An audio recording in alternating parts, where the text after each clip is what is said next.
My name is Millie, and today I'm going to tell you how I moved to Korea when I was 17. So I guess we can start with why. Why did I move to Korea? I graduated young. I graduated when I was 17 from high school, and throughout my high school years, I was very reserved.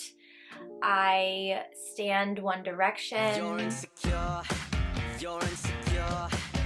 I wrote fan fiction. I was a theater kid. I wasn't really like partying or being rebellious. When I graduated, I wanted to do something crazy. And I had garnered an interest in Korea. I wanted to learn Korean language. I watched some YouTubers who lived here, and everything looked so fun. It looked so safe and exciting. And like, I'm from Louisiana, and I think if you search the map for the two most different places on Earth, it would be Louisiana and Korea, probably. I think I just wanted like something new, something fresh, exciting. And as I mentioned earlier, I was only 17 when I graduated high school. So I felt kind of like I had an advantage. Like I felt like I had more time than my peers because I was like a whole year or two younger than they were. So I had kind of like time to waste. So I knew that I eventually wanted to end up in Korea. So my initial plan was like, as most people do, like, oh, I'm gonna go after college. I'm gonna go teach English after college. But like, I don't wanna wait 4 years. So I thought about like, okay, what if I just go on vacation to Korea? But like, I didn't know anybody. And I was like, what am I gonna do? Like walk on the street? That's not what I want. Like I wanna live there. I want to be there for a long time, and I don't know anyone, so I just felt like a vacation wasn't suitable for me, and also I had no one to go with, and I had never been abroad, ever. Like, I didn't even have a passport. That just was not a good idea for me. So because of this, I start thinking about options, like how can I go there but have a kind of support system? So this is where my backwards, convoluted, dilapidated, roundabout plan begins. So I enroll in a US university, and I decide, okay, I'm gonna study abroad my first semester of college. You can do that, right? The problem with this university was that they had no direct partnerships with a Korean school. So I couldn't like just use my school to go to a Korean school. So what did I do? I went to Google. So I'm searching online, like study abroad in Korea, blah, blah, blah. And I find this program called ISA. ISA is basically like a third-party international studies organization that can basically like facilitate your study abroad even if your university does not have a direct partnership with that particular university that you want to go to. That was very complicated, the way that I just explained that. I applied to ISA, and the application was, from what I can remember, it was pretty standard, just like write an essay about why you want to change your life and study abroad and show me your grades. And I actually got a scholarship through them. And my scholarship was called like the Gap Year Scholarship, which I don't really know why, because it wasn't a gap year. So I don't know, I'm gonna look into that to find out more details why I was a gap year student. But anyway, I got a scholarship and I chose my Korean school. So at my US school, no one had ever studied abroad their first semester before. And rightfully so, because it makes no sense. So anyway, the woman that I was working with, like the study abroad woman, she was like excited about this because no one had ever done it before. So she was like pulling all the strings trying to get me to do this. So I had to do a lot of stuff before actually being able to go, you know, just like through my university. So first is that I had to find like course equivalencies. So I had to like look at my Korean university's course selection, look at my US university's course selection, find similar courses, and then I had to go to the head of those departments and get them to sign off on a document like confirming that that class would be an acceptable credit at my home university. And then I had to get the dean to sign them. It was a disaster.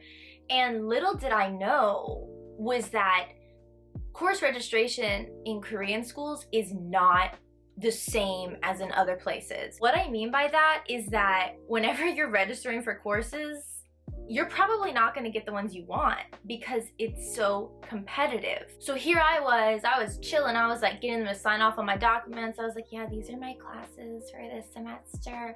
And I didn't get into like any of them.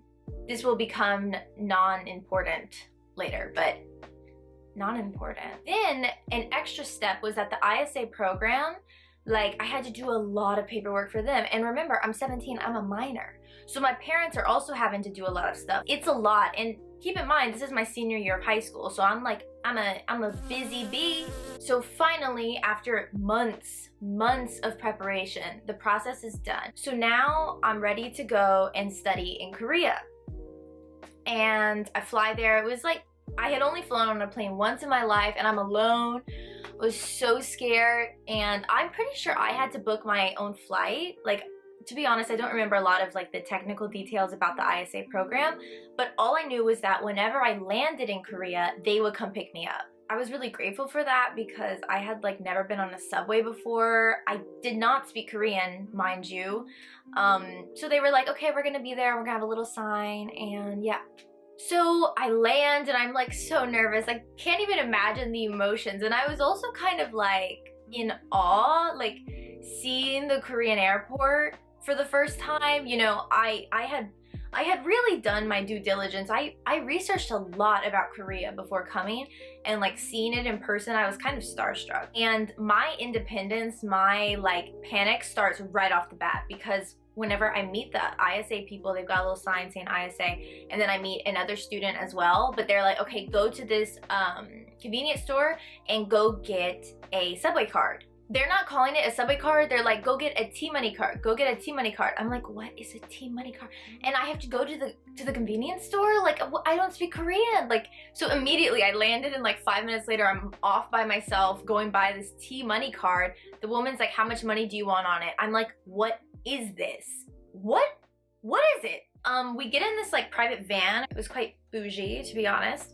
And we're driving, and I'm with another student, another American guy who would be studying abroad. So we're like talking, and we're like kind of fangirling, and we're just like, oh my God, we're here. I'm looking around. I was having my your name moment, like looking out the window. I was like, oh my God, I'm only 17. So they drive me to my university, and it's like late at night. It's like 10 p.m. but the administration like stayed there because they had to give us our dorms. So they give us a dorm key. That's another story. I got into the wrong dorm, and I like almost gave a Korean girl a heart attack because she walked in and I was like sitting in her room. But anyway, that's, yeah. So I'm there. And I will say the advantage of going with ISA is that they were a great support system. I had these people that, you know, spoke English. They were always checking in on me. They would like facilitate some activities like, hey guys, we're gonna take you here, we're gonna take you there.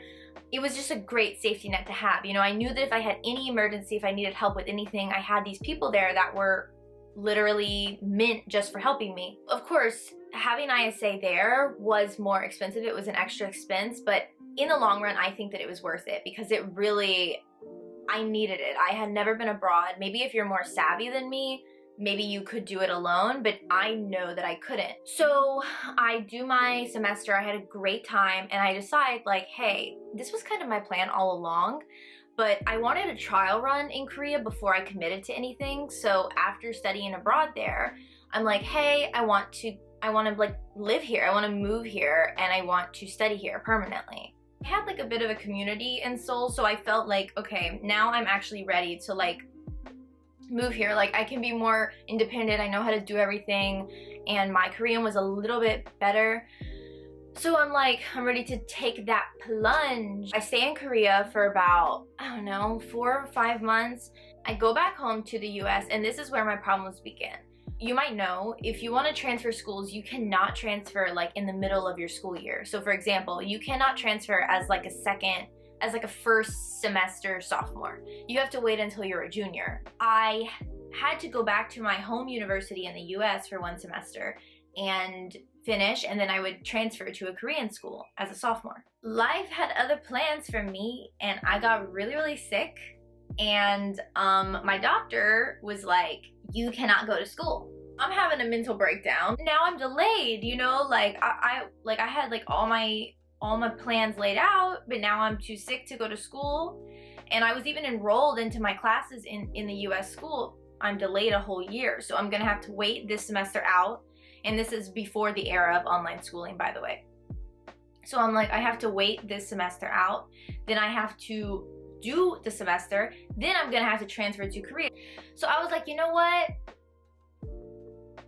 I'm gonna start over. This was bad for a number of reasons, because I had paid for the ISA program, which wasn't like unreasonable, but you know, it was money. And whenever you study abroad, like an exchange student, you have to pay your home tuition. Like, you don't pay your abroad country's tuition. I wish I had, but I paid US tuition during my study abroad. So I basically just like threw away a lot of money. I don't like to think about that, so let's move on from that. And so I decide, like, okay, I'm starting over. I'm just gonna apply directly to a Korean school, and I'm gonna start as a first semester freshman. My Korean was not incredible. I definitely could not study for 4 years in only Korean, so I find an international university that has programs like, you know, you can study for 4 years only in English. I applied to my Korean school, I get accepted, and look, here's the thing. There's also like someone drilling outside. I don't know what. Thank God I studied abroad here with a program like ISA before coming. I'm not sure if this is true for every university, of course, but just in my experience, they are only there for school things. So if you need help with housing or living, doing anything, getting a phone number, setting up a bank account, you need to know that. And yeah, that's basically the story about how I moved to Korea when I was 17, and I'm still here almost 4 years later. If you're interested in any more details, like, you know, application processes or the enrollment in Korean schools, this kind of stuff, I would love to help, because I would just love to make it easier for someone, because God knows it wasn't easy for me. So I would like to share some of the knowledge that I have fought hard to learn. If you have any more questions about what I did, how I did it, then I would love to answer. Please comment below, and don't forget to like and subscribe. Thank you so much for watching my video, and hope to see you soon.